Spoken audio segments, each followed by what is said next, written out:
9 de la mañana con 32 minutos. Mi nombre es Antonio Zapata y esta es la Mesa de la Mexicana. Aquí es donde se dicen las verdades y se dirimen las diferencias. Hoy por hoy, el tema del presidente contra Loret de Mola sigue vigente. Ya lleva 21 días al hilo en este mismo tema.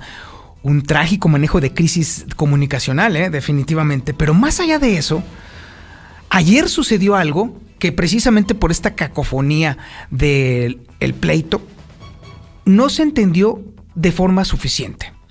Algo muy preocupante y de verdad que debería de poner a todos los mexicanos con los pelos de punta. Ayer el presidente le solicitó al INAI de una manera sumamente peculiar que prácticamente le diera permiso de divulgar información al detalle de la vida privada o de las actividades privadas de Carlos Loret de Mola. El INAI inevitablemente le tuvo que contestar al presidente que no era posible, porque el INAI es una institución que está precisamente para proteger los datos en primera instancia y obviamente para ofrecer transparencia en segunda instancia, y obviamente la petición del presidente, mañosamente redactada para que le dijeran que no, estaría siendo un parteaguas en el sentido justamente de debilitar a esta institución, que es la institución a la cual, gracias a ella, usted conoce todos los temas de los amigos de Fox, de los hermanos Briviesca, de las toallas de Vicente Fox, obviamente de todo el tema de Calderón, la estela de luz, conocida ya como la estafa de luz, y luego después todas las cosas que sucedieron con Peña Nieto, como lo fue, por ejemplo,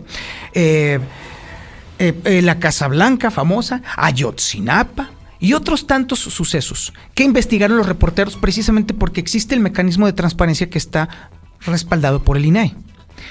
Si el presidente va en contra de esta institución, que es evidente que está preparando el terreno para otra embestida, aguas, las libertades que usted conocía, o toda la información que usted dice conocer a través de los reporteros, o incluso si usted quiere de las redes, está en riesgo. En mucho riesgo.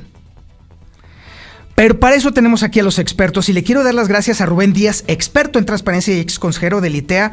Mi querido Rubén, buenos días. Buenos días, Zapata, muchas gracias por la invitación. A ver, ¿estoy exagerando o qué onda? No, la verdad que no, es evidente que hay un ataque, una andanada del presidente en contra de estas instituciones que han ido creando, y ojo, no tanto el gobierno, porque realmente quien impulsó estas reformas para el INAI fue un grupo de ciudadanos e intelectuales allá en el 2012, el famoso grupo Oaxaca, que incluía prácticamente personas de todos los estratos sociales, y se arrancó la transparencia.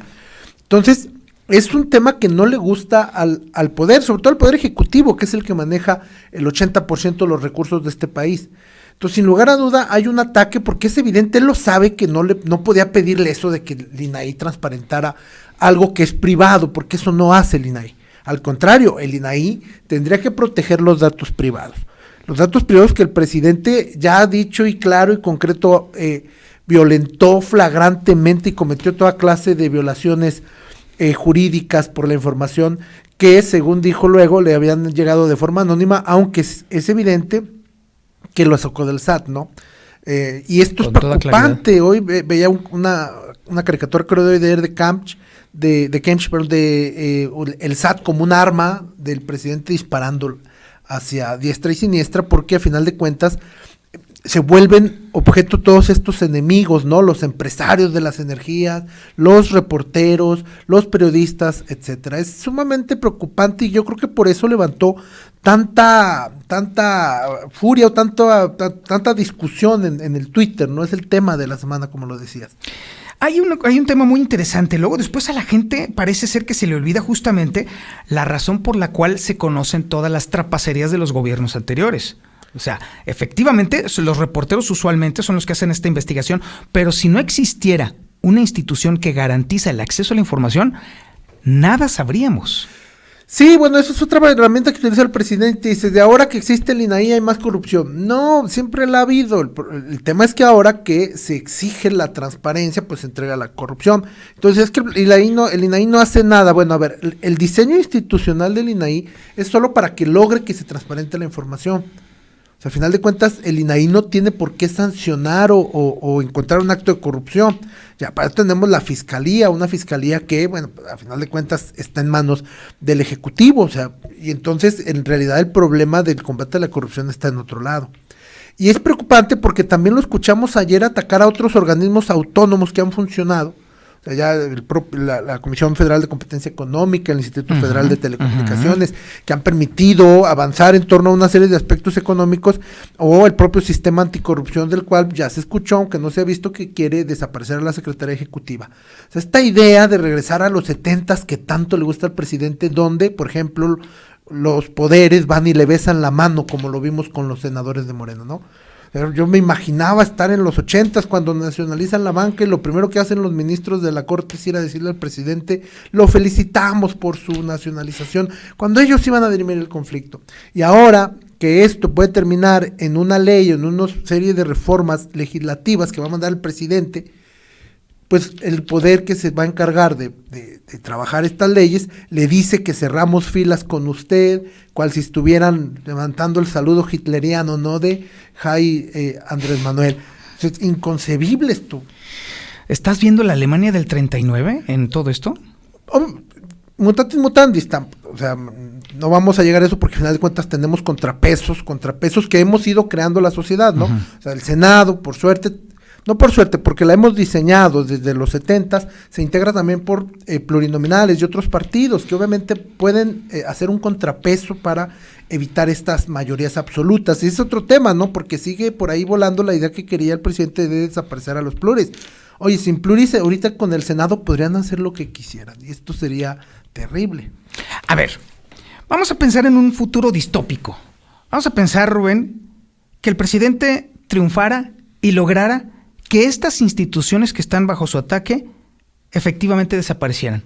¿Qué clase de México verías? Pero, bueno, primero no veo escenario para que pase, o sea... Por eso es distópico, por supuesto, sí.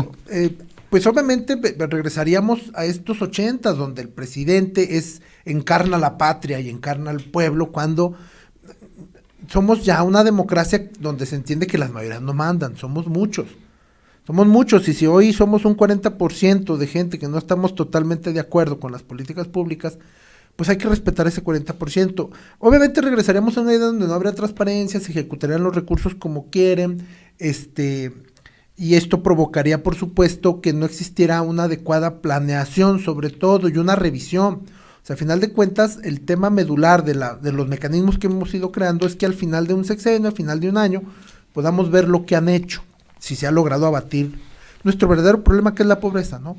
Al final de cuentas, todo va para allá, proteger los derechos humanos. Entonces, el destruir estas instituciones provocaría un superpoder del presidente. O sea, olvidémonos si funcionan al 100%, deben de tener errores como todo. Pero al final de cuentas fue restarle poder a un presidente que, insisto, imagínate, ejecuta el 80% del dinero de todo este país. Imagínate el poder tan terrible o tan fuerte, como lo quieras ver, y el poder sabemos que corrompe, sea quien sea. Por muy buena fe, y no lo dudo que el presidente la tenga, o sea, no dudo que él quiera el bien de este país, pero el poder corrompe.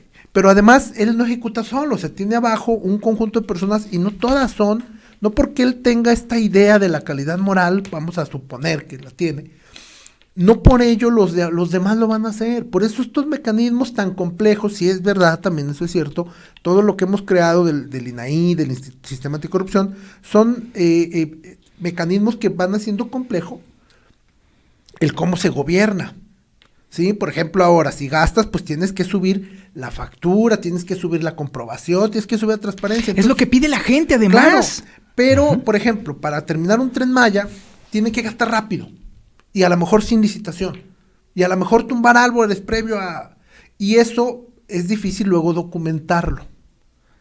Por eso es por lo que probablemente no le guste la transparencia, porque entonces todos los funcionarios de abajo que tienen que hacer la chava dicen, espérate, primero vamos a ver el impacto ambiental. Ahora vamos a hacer una licitación que va a tardarse 2 meses. Y ahora, o sea, sí, son pasos inevitables para la administración pública. Claro, y sí se empantana, sí se hace lenta. Pero es lo que quiere la gente, es lo que exigió la gente durante tantas décadas de lucha. Hubo gente que murió precisamente para darle esa transparencia a la gente. Sí, o sea, a final de cuentas, lo hemos ido creando, insisto, desde que Miguel de la Madrid pronunció su campaña con esta idea de la renovación moral. Desde ahí empezamos a cambiar las formas creamos contralorías, creamos sistemas de responsabilidad, digamos, la planeación democrática, un plan que tiene que tener indicadores, etcétera, y que, bueno, pues eso lleva trabajo, y no es nomás como se hacía en el PRI de los 70, de quiero una calle aquí, háganla, y se hace, ¿no? Y hágase. Y no, tenemos que ver el plan de desarrollo, tenemos que ver si es por ahí iba la vía. Entonces, esto es lo que no podríamos permitir de darle más poder al presidente. En este futuro distópico sería un presidente todopoderoso, como los vimos, donde la gente le aplaudía y los senadores le besaban la mano, y eso no lo podemos permitir. Ya en ningún país del mundo moderno, de las democracias occidentales, se podrá permitir esto. Finalmente, Rubén, ¿tú ves que entonces no le va a dar tiempo al presidente de reconstruir esta presidencia imperial? No le va a dar tiempo. O sea, a final de cuentas, como tú decías, es preocupante que en realidad esta coyuntura le abre las puertas para que le cierren filas 18 gobernadores, todos los senadores, y que entonces pueda plantear un proyecto que venga a reformar la Constitución y que destruya todas estas instituciones. Yo creo que no le alcanza, son muchos frentes abiertos. Esperemos, y además confío en que los mecanismos, insisto, que hemos creado, estos contrapesos, y funcionen. Y aquí hay que también decirlo, es grave para mí que en esta lucha se han visto el partido Morena cerrando filas, se ha visto el presidente contra los periodistas, muchos cerrando filas, y no veo a la oposición, no veo a los presidentes municipales, no veo a los gobernadores de oposición saliendo a pronunciarse. Y esto es grave, o sea, porque al final de cuentas el único opositor hoy en día se llama Loret de Mola, ¿no? Sí, parece ser que los periodistas somos los únicos que estamos en este frente. Claro, o sea, y ese grupo de periodistas, porque incluso otros están callados, pensemos en la jornada, ¿no? Abyección total. Bueno, grave. Es grave, muy grave. Rubén Díaz, experto en transparencia y exconsejero del Instituto de Transparencia del Estado de Aguascalientes, muchísimas gracias. Al contrario, muchas gracias. Sí. Y nosotros continuamos, esto es Infolínea de la Mañana.